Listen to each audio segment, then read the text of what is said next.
تو ایسی صورت میں بہت زیادہ ہم نے جب حکومت یہ آئی تو پارلیمان نے نیب کے قانون کو ایگزامن کیا اور اس کو بہت زیادہ منصفانہ بنانے کی ہم نے کوشش کی، اور جو ایک ڈریکونین لا تھا اس کے بارے میں یہ کہا گیا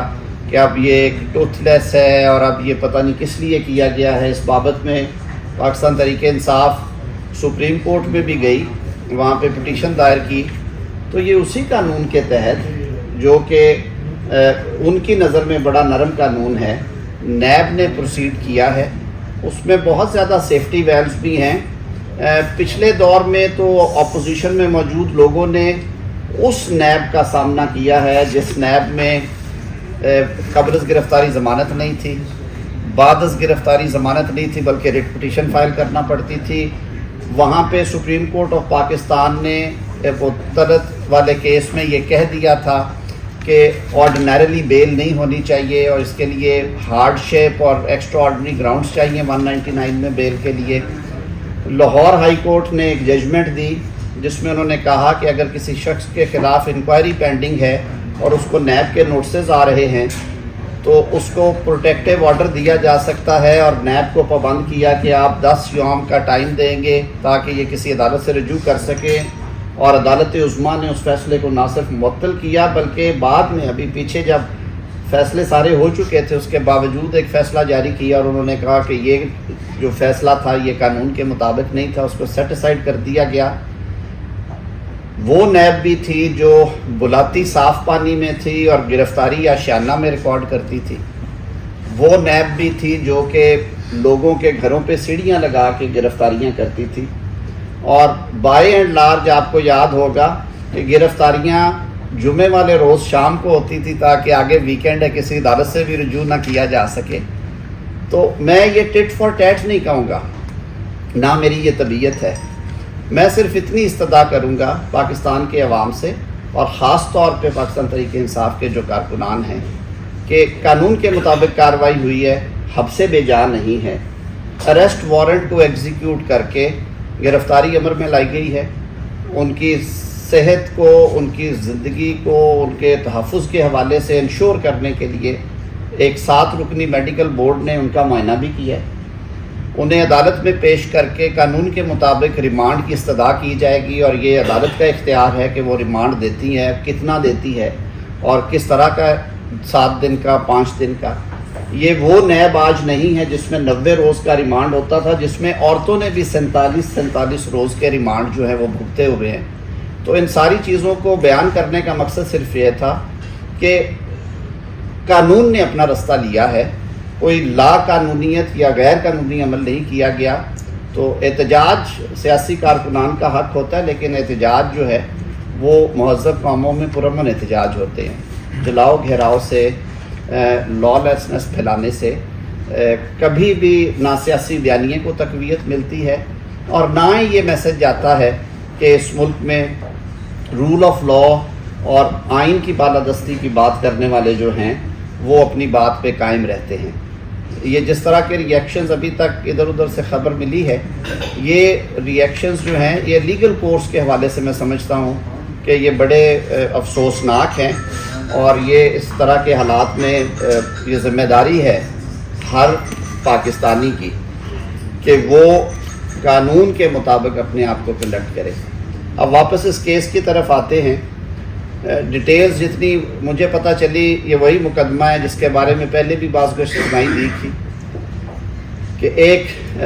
190 ملین 190 پاؤنڈ جو ہے، جو تقریباً 50 سے 54 ارب کے درمیان اس وقت کے مطابق ان کی ویلیو بتائی جاتی تھی پاکستانی روپے، ان کے بارے میں نیشنل کرائمز اتھارٹی یو کے نے ایک فیصلہ کیا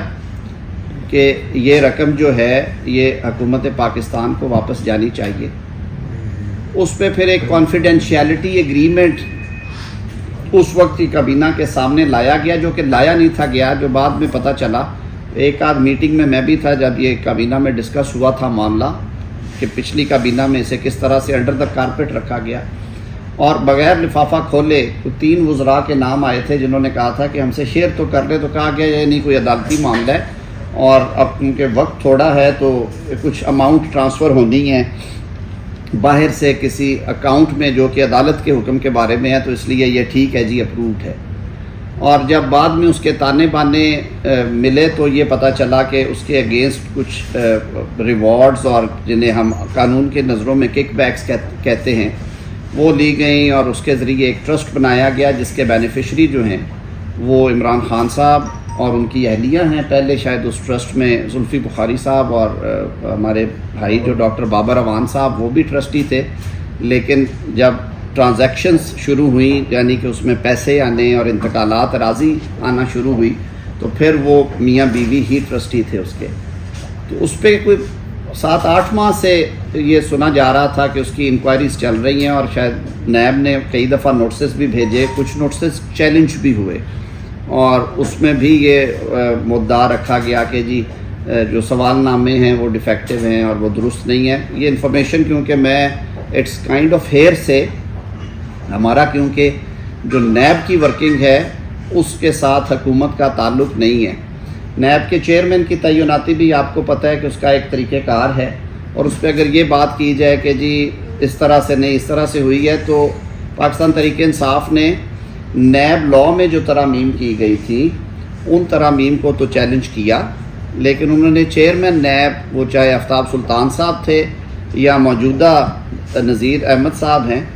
ان کی تعیناتی کو چیلنج نہیں کیا گیا، اور وہ آئین اور قانون کے تحت ان کی اپوائنٹمنٹ ہوئی۔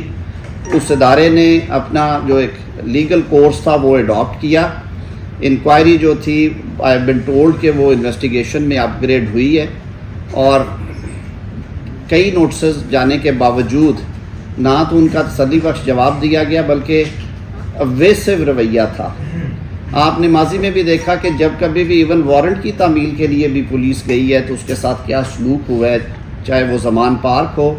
اور چاہے پھر وہ اسلام آباد کی سیشن عدالت ہو کہ جہاں پہ حاضری کے معاملے پہ اس قدر فساد مچا تھا۔ تو یہ وہ بیک گراؤنڈ ہے جس میں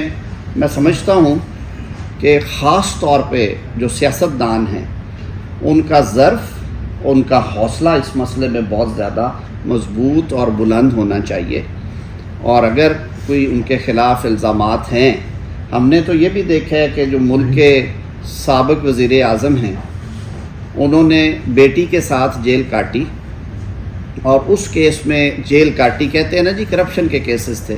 اس کیس میں جیل کاٹی انہوں نے مریم نواز اور میاں محمد نواز شریف نے، جس کیس میں اسلام آباد ہائی کورٹ نے ان کو میرٹ کے اوپر بری کیا ہے مریم نواز صاحبہ کو، اور اوپن کورٹ میں ہیئرنگ ہوئی ہے۔ ہر روز جب ہیئرنگ ختم ہوتی تھی تو مریم نواز صاحبہ کے وکیل امجد پرویز صاحب ایک جسٹ بیان کرتے تھے عدالت کے سامنے، اور نیب کے پروسیکیوٹر سے پوچھا جاتا تھا کہ آج جو باتیں ہوئی ہیں ان باتوں سے کوئی کرمنالٹی یا کوئی کرمنل افینس آشکار ہوتا ہے، اور وہ اس کا جواب دیتے تھے، اور پھر کورٹ اس کو کنکلوڈ کر کے اگلے دوبارہ ہیئرنگ میں جاتے تھے، اور فائنلی بھی جب انہوں نے ہیئرنگ کنکلوڈ کی تو کورٹ نے پھر کہا کہ اگر کوئی فردر ایویڈنس ہے، حرف بحرف ایویڈنس پڑھی گئی اس کیس میں، اینڈ فائنلی یہاں تک کورٹ نے آبزرو کیا کہ اس کیس کے اندر ہمیں جو کرمنل انٹینٹ ہے اور چیٹنگ اور فراڈ اور جو ایکسچیکر کو نقصان یا accumulation of assets through corrupt means, اس کی ہمیں کوئی شہادت نہیں ملی۔ ہم نے میاں شہباز شریف صاحب کے خلاف جو کیس بنایا گیا، جب ان کو لاہور ہائی کورٹ کے 5 رکنی بینچ نے ضمانت دی اثاثوں کے کیس میں، جس میں کہ کچھ ایک اس طرح سے کہانی بنائی گئی تھی کہ یہ جو سارے اثاثے بنائے گئے اور ان کے جو سارے ویلتھ کے معاملات ہیں اس میں ٹیز لگائی جاتی ہیں، اور ٹیلی گرافک ٹرانسفرز کے ذریعے سے پیسے کے جو وہ سارا لین دین ہے اس کو درست کیا جاتا ہے۔ تو جب 5 رکنی بینچ نے ضمانت ان کو گرانٹ کی پوسٹ ریسٹ بیل، میں اس کیس میں کیونکہ ان کو ریپرزینٹ بھی کر رہا تھا، مجھے اس کیس کے ایک فیکٹ آج بھی یاد ہیں۔ نہ اس میں رشوت کی ایویڈنس آئی، نہ اس میں منی لانڈرنگ کی ایویڈنس آئی، نہ اس میں ایکیومولیشن آف ایسٹس کی ایویڈنس آئی، اور سارا زور لگانے کے باوجود ایک 26 کروڑ 10 لاکھ روپے کا فرق بیان کیا گیا، جو کہ 15 سال کے ان کے جو ایسٹس کے گوشوارے تھے ان کی مارکیٹ ویلیو اور ڈکلیئرڈ ویلیو میں فرق تھا۔ تو اس پہ ہائی کورٹ نے کہا کہ یہ معاملہ جو ہے یہ ایف بی آر دیکھتی ہے، اگر ایف بی آر نے 2 دفعہ آڈٹ کیا ہے اور ان کی تسلی تھی تو یہ آپ کا کیس نہیں ہوگا۔ نیب سے کہا ان کو دوبارہ ملوث کر دیا گیا ایف آئی اے کے ذریعے ایک کیس بنوا کر، اور اس مقصد کے لیے ایف آئی اے کے دفتر کی بجائے E M E society Lahore میں ایک مکان کرائے پہ لے کے اسے سیف ہاؤس ڈکلیئر کیا گیا، اور وہ سارے تانے بانے مقدمے کے شہزاد اکبر صاحب کی موجودگی میں وہاں پہ بنے گئے اور ایک جھوٹا کیس بنا۔ اس کیس میں بھی ایف آئی اے کورٹ کے اسپیشل جج نے تقریباً 12 دن ڈے ٹو ڈے سماعت کی، اور ایک ایویڈنس اور گواہ جو تھا وہ عدالت میں پڑھا گیا، کنفرنٹ کروایا گیا سرکاری وکلاء کو، اور اس کے بعد انہیں اس کیس سے بری کیا گیا۔ تو میرے خیال میں پولیٹیشنز کو تکلیف ضرور ہوتی ہے، جیل میں رہنا صعوبت ہے، پری ٹرائل انکارسریشنز نہیں ہونی چاہیے، لیکن عام شہریوں کی نسبت سیاستدانوں کے یا جو ہولڈرز آف پبلک آفس ہیں، اسی وجہ سے ان کے بارے میں خصوصی قوانین بنائے جاتے ہیں۔ عام شہری اگر کوئی پیسے کا ہیر پھیر یا لین دین میں کرتا ہے تو وہ پی پی سی کے تحت ڈیل ہوتے ہیں، لیکن اگر آپ ہولڈر آف پبلک آفس ہیں، آپ کوئی سرکاری عہدہ انجوائے کر چکے ہیں یا کر رہے ہیں، تو اس کے لیے پھر آپ کو اینٹی کرپشن یا نیب کے قوانین کا سامنا، اور وہ زیادہ سخت قوانین ہیں، ان میں گرفتاری، ضمانت، طریقہ کار زیادہ سخت رکھا گیا ہے، کیونکہ وہ ٹرسٹ ہے جو عوام نے ان کو دے رکھا ہے، ان کو پاس وہ اتھارٹی اور اختیار ہے جس کی وجہ سے وہ ایکسپوز ہوتے ہیں۔ تو ایسے معاملات میں سمجھتا ہوں کہ سیاستدان کو تو اور زیادہ تحمل کا مظاہرہ کرنا چاہیے۔ یہ کیا اچھا نہ ہوتا کہ خان صاحب اگر خود نیب کے آفس جاتے اور اپنا تحریری جواب داخل کرتے اور بتاتے کہ بھی یہ سارا کچھ ہے، یہ ان چیزوں کا جواب ہے، اس کے باوجود اگر آپ مجھے گرفتار کریں گے تو میں عدالت سے رجوع کر کے اس میں انصاف حاصل کروں گا۔ تو جب وارنٹس کی ایگزیکیوشن کے لیے اس حد تک حکومت کو جانا پڑے، جو پیچھے ہوتا رہا ہے کہ جو پولیس فورس گئی ہے یا جو بھی گئے، تو پھر نیچرلی اس کا جو کلمینیشن ہے، جو انجام ہے، وہ اسی طرح کے معاملات میں آ کے ہوتا ہے۔ لیکن یہ باہر کیف ایک تکلیف دہ چیز ہے کہ قانون کی کارروائی ہوئی، قانون نے اپنا رستہ لیا، قانون کے مطابق ایگزیکیوشن آف وارنٹ ہوئی۔ ہاں، جو اس ایگزیکیوشن کے دوران یہ بات میں ضرور کروں گا کہ اس میں جو چیزیں مس ہینڈل ہوئی ہیں، خاص طور پہ مجھے بتایا گیا ہے اور پھر میری بات بھی ہوئی ہے پریزیڈنٹ اسلام آباد ہائی کورٹ بار سے کہ ہمارے کچھ وکلا بھائی جو ہیں وہ زخمی ہوئے ہیں، اس کی بابت میں نے خود وزیر داخلہ سے بات کی ہے، اور یہ معاملہ میں وزیر اعظم صاحب سے بھی ٹیک اپ کروں گا کہ اس بابت ضرور کارروائی ہمیں کرنی چاہیے، اور لا انفورسمنٹ ایجنسیز کو حد الوسع کوشش کرنی چاہیے کہ جب اس طرح کے معاملات ہو رہے ہوں اس میں منیمم جو فورس ہے اس کا استعمال ہو۔ باہر کیف اس طرح کے واقعات میں یہ معاملے بھی ہو جاتے ہیں۔ تو اس بیک گراؤنڈ کو سامنے رکھتے ہوئے ملک میں عدالتوں کا ایک نظام موجود ہے، سپریم کورٹ کے ٹیئر سے لے کے اکاؤنٹیبلٹی جج تک۔ اب یہ معاملہ کیونکہ نیب نے وارنٹ آف اریسٹ کے ایگزیکیوٹ کروا لیا ہے، کورٹ میں جواب داخل کروا کے حاضر ہو کے وہ بھی ساری باتیں سامنے رکھتی ہیں،